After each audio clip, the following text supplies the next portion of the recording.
soap opera-worthy love affair unfolds with Maine dentist and his assistant and an explosive suit. After Dr. Palmer completed the procedure, he immediately kissed her and they ended up having sex on the basement floor.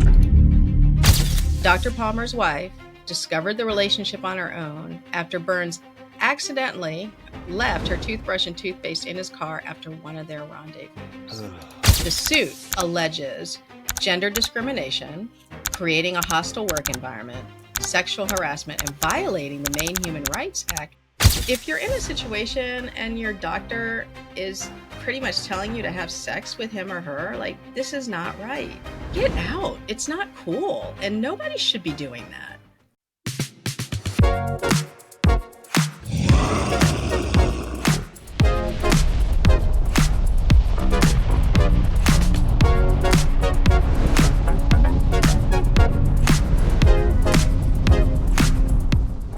And we are back with another edition of Chew on This. That was really bad, but you know what I mean. Here we go. You always try to throw me off now, see? I know. Yeah, but I like it. It's good. No, I'm no Taylor Swift, but you know what? I'm what you got. I was kind of thinking, Will Ferrell and the cheerleader skit back in the day. I was kind of thinking that, I'll be honest with you. That's it, the coordination piece, right? Like the Stewart, look what I can do. So, and if you guys don't know that, we got to link that because totally is my rhythm. So, so K-Dog, we had a webinar last year. Yeah, it was awesome. It was awesome. We had a good turnout and we're still getting people like, ooh, I caught that. So we'll link that in the show notes. But yeah, that was really fun to see all those people on and asking good questions. Yeah. I enjoyed the chat afterwards, just kind of random stuff, but to kind of pick the brains of the people who were on. And I've had a few people reach out saying they really enjoyed it. And I always love that you and I come at it from different angles, from our shared strengths, shall we say. So it turned out really well. One of my good friends, Jessie Torrey, she was listening and she put in the chat right before we closed out. So I happened to catch it. She said, I wish we could do this, every month over lunch. And I was like, that's actually not a bad idea. Because you and I get together and do this anyways, right? Like we should just record it. Hey, I do that. Eat a little soup with you while we talk stuff or whatever. Sure. Yeah. And we had quite the healthy debate about hygiene pay, hygiene licensing and all of that. So you guys should tune in because it was interesting to see the other side of, we had two hygienists on and they were giving us some feedback. I just think, as much as hygienists deserve good money, there's got to be a point we still got to be profitable, right, Kevin? So I don't know if I kind of changed my mind, but not as much, I think. Well, like we talked about in the webinar, don't want to give too much of it away, but we are at a tipping point whenever it comes to the hygienist. And are we going to keep paying them enough to keep them versus what was really helping the practice be profitable? Right. And I think this is the year that I think some decisions are going to be made in that regard. I don't see how we keep kicking this can down the road. I'll be honest with you. So let's get to the stories, though, because people need to go watch the webinar and see what we're talking about. But we did not take a break after our webinar. We kept scouring the headline, trying to find the best stories for you. We got some good info. We got a little salacious info today. Sure. So tell us what's going on out in corn. Is it corn country we're going corn to? Corn country, the heart of our nation, the heartland, as I like to call it, the Great Plains, Kansas. How about let's go there? I'm a big fan of Kansas. Driven across Kansas more times than I can count. God bless all of you all in beautiful Colby and Hayes and all the majestic places that Kansas has. So I came across an article and I thought it was very interesting. And it was from a Wichita news station, I believe. I was just there. Oh, Shout out to Wichita, the Wichita District Dental Society. Fantastic group of people. Had such a good time. Nice. And they all laughed at me when I thought we were in a tornado because the wind was very strong. And I'm from the north or from the East Coast. And I legit said to the front of the crowd, are we in a tornado? And they all started laughing at me. So they were all like, bless your heart. they really were.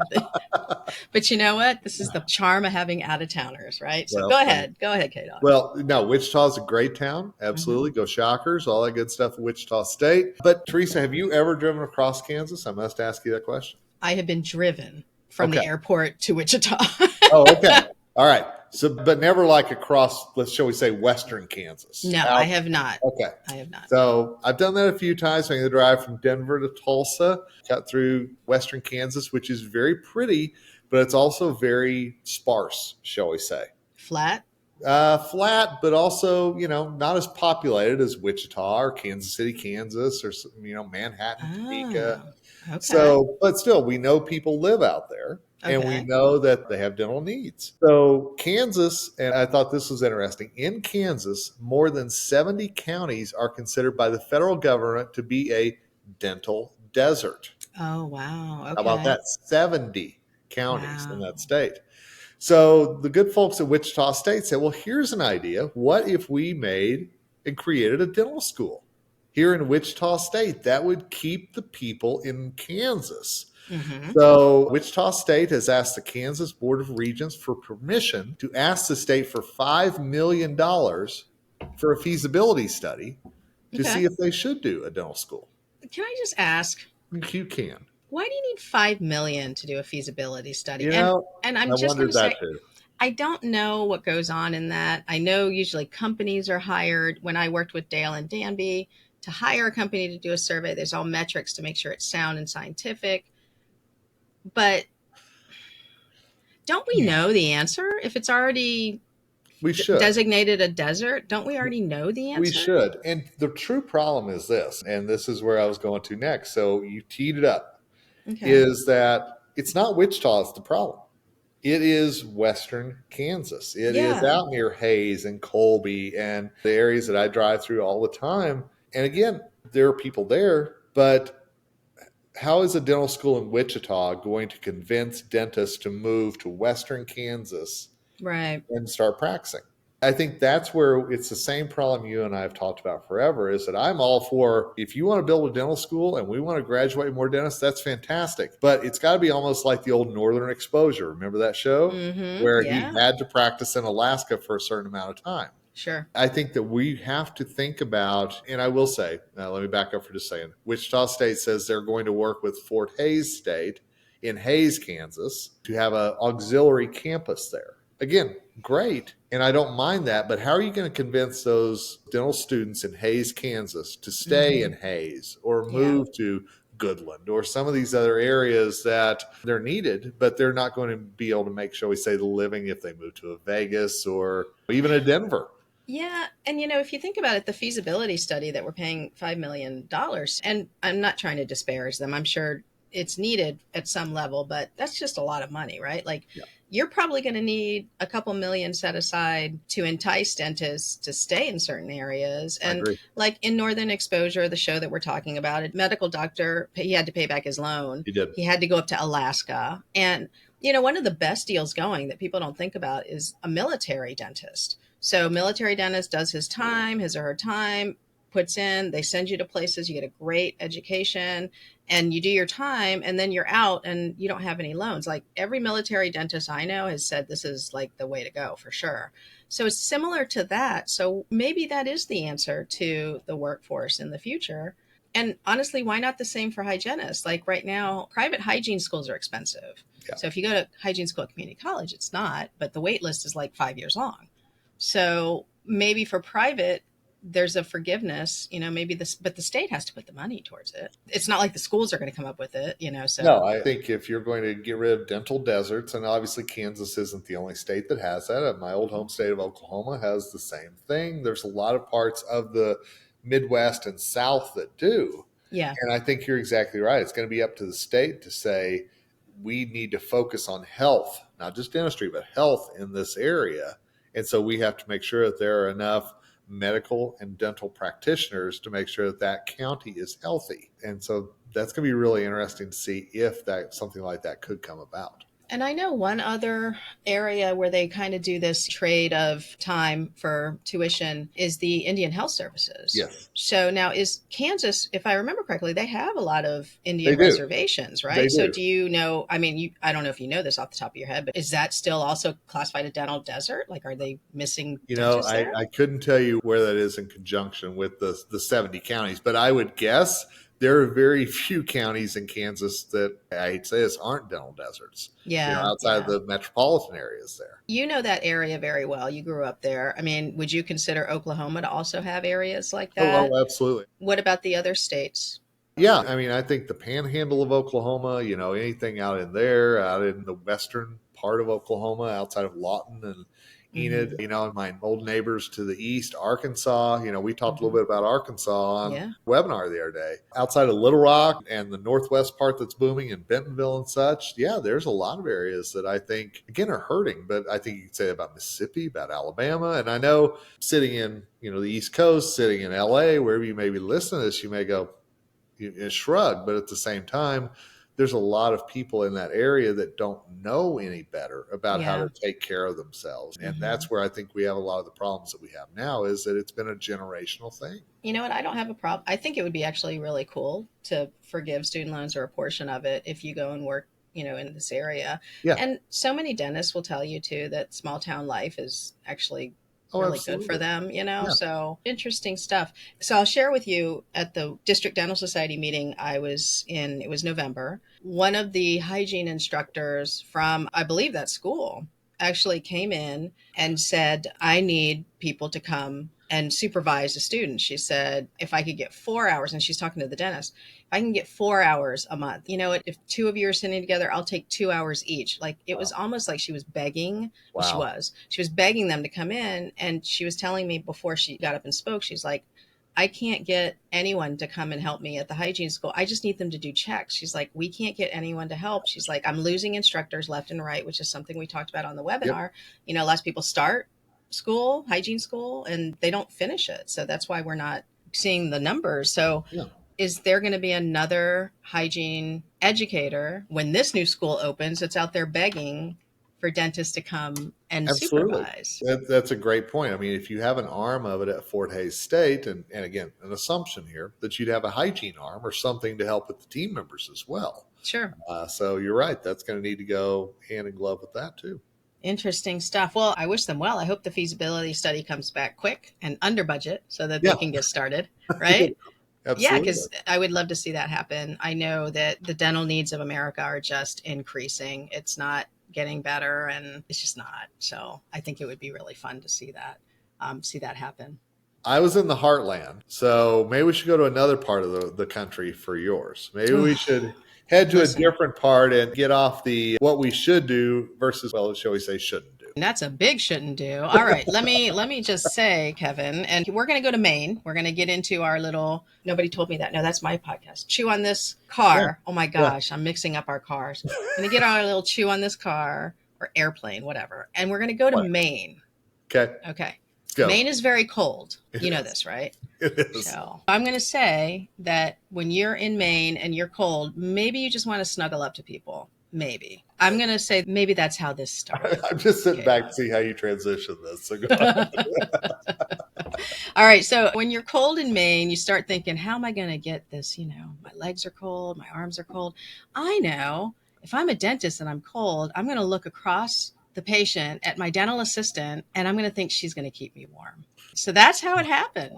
That is how it happened. There is a soap-worthy, this is the headline, and we're going to link it. Soap opera-worthy love affair unfolds with Maine dentist and his assistant and an explosive lawsuit. So really they should say lawsuit, not explosive suit, because when you think about the dentist in Aurora that tried to kill his wife, like, there's That's some a whole crazy different thing. You're right. Listen, sex in the operatories is crazy. And Kevin, let me just tell you, as a former full practice management consultant, nobody told me that I would have to deal with all the banging and swanging going on in offices, because people be doing stuff. And listen, you know what I'm talking about. Oh, preach.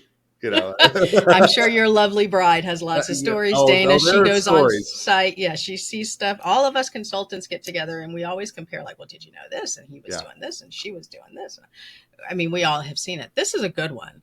And I'm sorry for everybody that's involved, because it does sound like it's a mess. But you know what? Like, it's out there. It's public record. And we have to talk about this. There's so many lessons from this. And as one. I told you, when the New York Post picks up on an article, wow, this is interesting. So please, go right this ahead. Is going to go on some Discovery ID show. Obviously not the ones that end in death. Hopefully, I hope not. But the ones that end in, like, torrid affairs, or, I thought she loved me, that kind of story. Oh, yeah.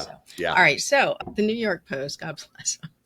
I love the Post. They are fantastic. It's not like Dr. Bicuspid, the The bastion of highlight. journalism. Yes, dental Yes. journalism. Yeah. So, like, you guys don't go and find all of the social media pictures and post them all. The New York Post has no such concerns with this, Kevin. So, we have a picture of Dr. Aaron Palmer, and he is smiling. Teeth look great. I mean, looks like a charming guy, right? Of course. Scroll down a little bit more, and there is the girl that allegedly, I mean, carried on an affair with dental assistant Lucina.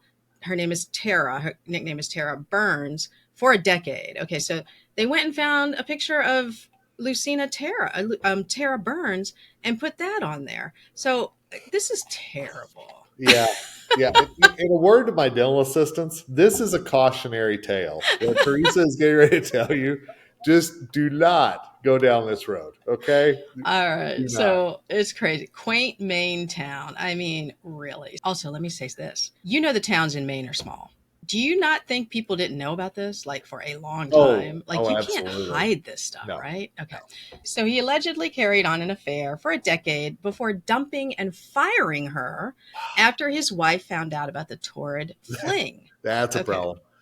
First of all, I appreciate any editor using the word torrid because really there's no other word. It's a good word. Here's the thing. This is what I don't like. Even though there's a lot of things. Even though the sexual relationship between Burns and Dr. Palmer was consensual, he conditioned the terms and privileges of her employment on sex and made her uncomfortable about leaving her job or ending their affair on multiple occasions for years before firing her. Okay, so honestly, you can't have it both ways. It's not consensual if there's some element of quid pro quo. That's not consensual. So I don't know what that kind of wording is. What is that? I don't know, but it just feels wrong on so many levels. Yeah. I will tell you, because I read this story before I knew that we were going to talk about this today. And I was just like, oh, the deeper you get into it, the more it's just like, it gets worse. Yeah. Yeah. Y'all don't, if you pulled into the parking lot to go into the office, don't go in yet. It gets better. Okay, hold on. So this is what happened. Okay, so she, 1 year into her career at this office. So you're kicking butt as a dental assistant. You're rocking it. 1 year in, and then all of a sudden, your dentist looks over and he goes, feeling a little cold there, right? Okay, so then it all starts. Okay, they had only one patient that morning. This is when it started. They were the only two on schedule. Okay. That happens all the time. I can't tell you how many times my boss and I worked alone, but we had heat. So that's okay. So we didn't have to worry about that. After Dr. Palmer completed the procedure, and this is where I just get the icks, he immediately kissed her and they ended up having sex on the basement floor. Now, do you see my face? How disgusting that is. The floor, the first time in the basement. I want to say to Miss Burns, this is how serial killers start. Well, in the basement, on the floor. What? Can I just at least say I was thankful it didn't say the operatory? I mean, honestly, that was my first thought when I read that. I was like, okay, but still. Listen, the operatory after she cleans and sterilizes it, I guess that would be better than the basement floor, right? Like, but now, okay, so anyways, they did that. She was also, though, Kevin, she was also married. And she was immediately racked with guilt, but continued the on and off affair through the next decade. That is a very long time. Palmer tried to appease her through gifts, including a $5,000 American Express credit card and a cushy job at his second practice that only required her to show up for a couple times a month and got a $2,000 weekly stipend. Okay, so, I mean, you're kind of getting paid allegedly for more than that then, honestly. Like, that's $8,000 a month. And again, you don't think other people are noticing this? I mean, yeah. And your husband? Yeah. Does your husband not wonder, like, where's this money? Or is your husband just like, you are the best assistant on earth? Holy cow, right? Not even Norman would understand that. No. Okay. So, and this is where people get greedy. I think this guy has a severe lapse in judgment, Kevin. So what was your first clue? Here's the severe lapse in judgment. Despite giving her all of this, compliments, reassurance, and all of this, this is where he drew the line. He allegedly refused to pay his mistress and other employees the overtime they were required to work on a weekly basis, which was as much as $50,000 a year, according to one employee. Okay, so he also had issues with other employees in the office. And then to make one happy, he offered her an antique car to resolve payment issues. And then he sounds mercurial. He suddenly fired 2 other women in the span of 2 weeks, right? So if you're going to do shady things, there really isn't a line to draw. Like, Yeah. you I mean, know? there comes a point where allegedly you go down the rabbit hole so far that the panic starts setting in that you can't get out of the rabbit hole. Yeah. I mean, just pay the overtime. I wonder how he probably would have been getting away with it, and he shouldn't have, but getting away with it for longer. But why draw that line in the sand? That's just a weird line in the sand. Yeah, of all the things you're doing to pick that as the hill you're going to die on. Yeah. Okay, so now this is what happened here. All right. The assistant's husband discovered the affair. And despite the assistant's husband having his own history of extramarital affairs, he immediately demanded a divorce. Now, I'm telling you, if you're still sitting out there waiting, I'm telling you, it's good, right? So, I mean, did you have to read that part twice? Because I was like, wait, who's having affairs? What? Again? I did. Who? I thought there must be a lot going on in that town in Maine. I'm just telling you, there is a lot. And maybe that's why people were keeping quiet because everybody's just everywhere, you know. All right. So, desperate to stop the husband from snitching to Dr. Palmer's wife, that Dr. Palmer allegedly offered tens of thousands of dollars and a car. This guy must just have a car dealership. The one lady, by the way, his wife, who apparently isn't having an affair in this entire town. But go ahead, please. So he offered them this if they agreed to keep quiet and if she could keep working at the office. So what kind of husband is like, oh yeah, you know what? Yeah, you can keep working there. What? So, okay. Now Dr. Palmer's wife discovered the relationship on her own after Burns accidentally left her toothbrush and toothpaste in his car after one of their rendezvous. Okay. Yay for hygiene though. Wow. Who would have thought that'd be what busted you? Who would have thought? Right. So did Mrs. Palmer get in the car and was like, I don't use this mint. Whose toothbrush is this? Ooh, I don't use Colgate. Bum, bum, bum. You know? All right. So Dr. Palmer's wife found out. He called out the rest of the week. Burns continued to go to work. The assistant didn't hear from him. And then he sent an email firing her. Just an email. So he offered to pay her for 8 more weeks, but then failed to pay the final $2,000 or the year of overtime she'd racked up. So she had to find another job at half the salary she had been earning, which is a devastating blow for her new position as a single mother, because I guess the divorce went through. He has since sold, Dr. Promo has since sold his main practice, but still owns and operates a second location. And I am shocked to report that messages left by the post were not returned. Okay, so the suit, Kevin, alleges gender discrimination, creating a hostile work environment, sexual harassment, and violating the Maine Human Rights Act by retaliating against her. And she seeks unspecified monetary damages. That is the end of the most torrid dental assistant dentist story I've ever read on the New York Post. Huzzah. And that's a high bar. I mean, let's be perfectly honest. That is right there. This alleged series of events, I'm telling you, there are so many things that you can pull out and say, oh, don't do that. No, don't do that. No. I mean, there's like a list. It's incredible. Pay the overtime. The dentist got cheap. You're going to give out cars. You're going to pay all this extra. You're going to balk at overtime? Really? I don't. It is. Yeah. I don't get it. So let's be real, though, for a second. If you're in a situation and your doctor is pretty much telling you to have sex with him or her, like, this is not right. I mean, we're laughing about it because it's just all sorts of screwed up, but we are. Get out. It's not cool. And nobody should be doing that. No. And I will tell you, and you've heard me tell my assistants this, you do not need to stay in a practice. I mean, I know dentists, that's the last thing you want me to tell, but we are in the age where dental assistants can go other places or do other things. They are not stuck in one spot. And so if that's what you're dealing with at your practice, I mean, the first thing is to get out. If you're racked with guilt after it happens one time, hey, fall on the sword, get out, move on. That was the first thought I had when I read that. I'm just like, if this had just been, you know what, we shouldn't have done that, and fall on the sword and move on, just kept going. You know, the rest of the team knew. There's no way they didn't. Well, absolutely. I mean, and the patients knew. Are you kidding? We had this issue in our office. We had a hygienist that was doing some hijinks. It wasn't with the dentist, but it was with her own thing. She was married, and we all knew because she was acting all weird, and there were just all these weird things, and everybody knew, right? The one thing that I, as a manager, had to make sure of is, okay, you need to take your butt out of the office because I'm not comfortable with you sitting here late at night waiting for whatever's going to happen. Like, Right. need to get out. And then why did you use much more cleaning supplies this month than last month? So that's not happening again, right? Like, that's ew.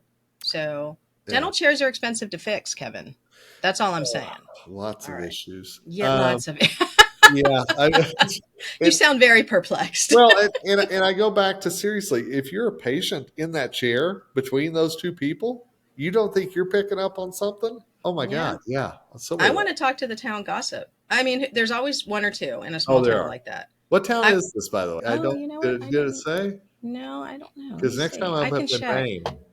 Yeah, we should call up our friend Stacy Singleton. She's up there, and she definitely absolutely should do that. She will know all the people. Oh, you know what? If Dr. Bicuspid, really, it's Ellsworth, Maine. I don't know where that is. Maine. Yeah, let me do a quick search here. I was going to do the same thing because... Okay, so it's up there. It's up close to Bar Harbor. It's between Bar Harbor and Bahaba. We need to have our good friend Dr. Paul Feuerstein, the editor of Dentistry Today. I will be talking to him today. I will ask him his thoughts on this salacious story. If he's going to head up to Ellsworth next time he's there, because he goes up to Bar Harbor all the time. Listen, I'm going to say your girl Meg, who does a great job at Dr. Bicuspid, right? Meg, right? Meg Kaiser, is that her name? No, she's actually a Dentistry IQ. Yeah, who's the one I'm thinking Melissa about? Bush is Melissa. I'm so sorry, Melissa. I do love me some Meg. I miss Meg at Dentistry IQ, but Melissa, yep. I know. I do like Meg a lot, but I haven't talked to her in a while. But Melissa, if you're listening, I do tell Kevin all the time you do a great job. Please back me up on that. Okay, so I'm sorry I forgot your name. That's serious. If Melissa really wanted to prove her chops as an investigative reporter, she would call 2 or 3 hair salons in Ellsworth and talk to the stylist there. Love to go to the hair salon. Because that is who is going to give you the tea.